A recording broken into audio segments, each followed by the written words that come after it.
నమస్కారం కృష్ణారావు గారు.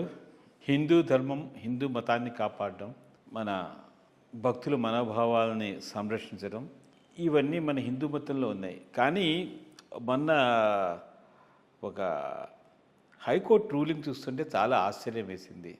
ఈ ప్రధాన పూజారులు అనేది ఎవరైతే భగవంతుడి దగ్గరికి వెళ్ళి ఆ విగ్రహం దగ్గర పూజ చేసి భక్తులకి ఆశీర్వాదాలు చేసి పూజలు చేశారో అట్లాంటి వాళ్ళు కనుక సముద్రాలు దాటితే, అంటే విదేశాలకు వెళ్ళి వస్తే వాటికి అనర్హులు అని ప్రకటించమని చెప్పేసి ఇది ఒక చిన్న హైకోర్టు రూలింగ్ ఇవ్వడం జరిగింది.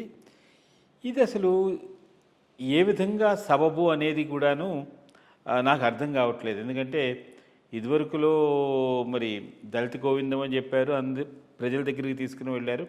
అట్లాగే విదేశాల్లో కూడాను ఈ వెంకటేశ్వర స్వామి కళ్యాణాలు చేసినప్పుడు తిరుపతి దగ్గర నుంచి కూడా కొంతమంది అర్చకులు వాళ్ళందరూ అక్కడికి వెళ్ళి పూజలు చేయడం అనేది జరిగింది. అయితే ఈ మనకి ఏంటంటే పూర్వకాలంలో ఉండేది ఒక చిన్న ఆచారం ఉన్నా లేకపోతే ఒక విధమైన ఇదే, నాకు తెలిసినంత వరకు ఎవరైనా సముద్రాలు దాటి వెళ్తే వాళ్ళు దేనికి పనికిరారంటే ఈవెన్ మఠాధిపతులు కానీ స్వామీజీలు కానీ ఇట్లాంటి వాళ్ళని ఒక ఇది పెట్టుకున్నారు. బట్ ఇది చూసుకుంటుంటే అసలు అది సబబు. ఎందుకంటే కాలానుగుణంగా మనం మారాలి, పరిస్థితులకు అనుగుణంగా. భగవంతుడి దగ్గర పూజ, అర్చన, నివేదన అవన్నీ కరెక్ట్గా చేస్తున్నారా అనే దాని మీద మానేసి ఇలాంటి చిన్న చిన్న వాటి మీద పెట్టి, ఎందుకంటే ఇప్పుడు తిరుపతి ఉందనుకోండి, భగవంతుడు చేయాల్సినటువంటి అన్ని అర్చనలు, అన్ని పూజలు సక్రమంగా చేస్తున్నారా అనేది కొంతమంది భక్తుల్లో ఆల్రెడీ పెద్ద క్వశ్చన్ ఉంది. సో ఇట్లా హైకోర్టు రూలింగ్ ఇవ్వడం అనేది కరెక్ట్ అవునా కాదా? ఇది ఓన్లీ ఆంధ్రప్రదేశ్ వరకే ఎందుకు పరిమితం అవ్వాలి? మొత్తం దేశంలో ఉండే హిందూ రిలీజియస్ టెంపుల్స్ అన్నిటికీ కూడా అప్లై అవ్వాలి కదా.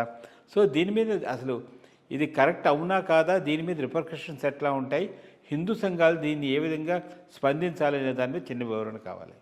ఇప్పుడు ఆ శబరిమల దాని మీద కూడా సుప్రీంకోర్టులో ఒక చర్చ జరుగుతూ ఉన్నది. చర్చ కాదు, కేసు నడుస్తూ ఉన్నది. అక్కడ గవర్నమెంట్ ఆఫ్ ఇండియా ఒక స్టాండ్ తీసుకున్నది, కరెక్ట్ స్టాండ్. మతపరమైన అంశాల మీద ఏదైనా పవరు లెజిస్లేచర్కి ఉంది కానీ జ్యుడిషియరీకి లేదు. Exactly, that's very very correct. Because ఇది సమాజానికి సంబంధించినటువంటి విషయం. సమాజపరంగా ఏదైనా దాంట్లో మార్పు తీసుకురావాలి అంటే ప్రజాభిప్రాయానికి అనుగుణంగా జరగాలి కానీ లీగల్గా జరిగేటటువంటి అంశం కాదు. దీంట్లో కోర్టులు జోక్యం చేసుకోవటం అంతా సబబైనటువంటి విషయం కాదు. అది మొట్టమొదటి పాయింట్. హైకోర్టు కానీ సుప్రీంకోర్టు లెజిస్లేచర్కి వదిలేయాలి, లెజిస్లేచర్ చూసుకోవాల్సినటువంటి అంశం.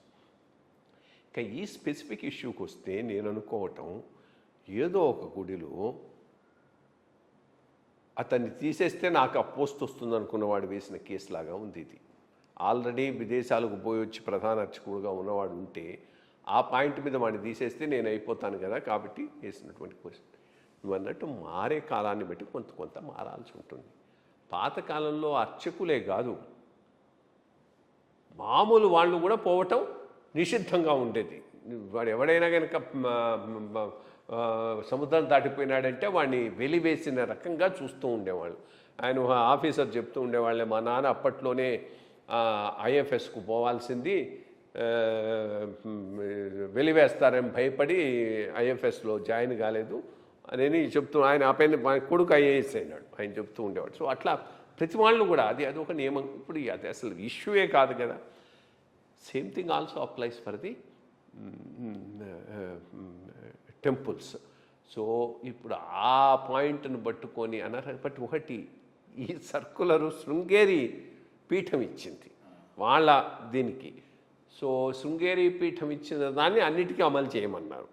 సో అది ఎంత, శృంగేరి పీఠం కూడా కొంత దీని మీద పునర్విచారణ చేసుకుంటే బాగుంటుందేమోనని నా అభిప్రాయం. అండ్ ఇన్ఫ్యాక్ట్ ఒకటంటే చిన్నదిగా ఆలోచిస్తే, విదేశాలకు వెళ్ళకపోయినా స్వదేశంలో కూడాను ఒక ఫ్లైట్లో ఎక్కి మెడ్రాస్ కానీ, బాంబే కానీ, కలకత్తా కానీ, ఎక్కడైతే సీ సరౌండింగ్స్ ఉన్నాయో ఫ్లైట్ ల్యాండ్ అయ్యేటప్పుడు సముద్రం మించే వెళ్ళి వెళ్తాయి.